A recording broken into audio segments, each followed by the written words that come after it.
vyzeralo za starých čas s vyviazovaním s drotíkom. Hop.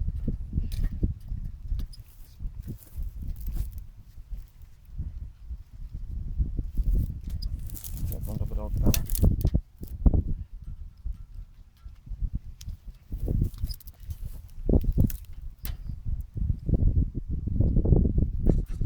Sa mi nechce s tým drotíkom robiť.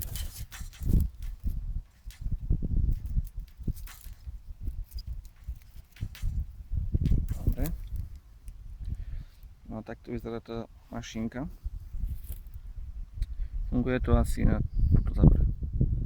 Tak toto chytí drôt, natiahne, chytí sa to do týchto čeľustí, odsvakne a potiahne nájde ten závit a vyťahne sa z toho vonku.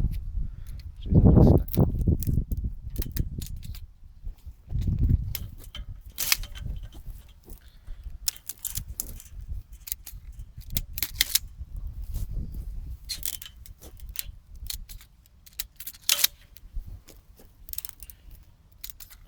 Oveľa rýchlejšie a je to lepšie na chrbticu.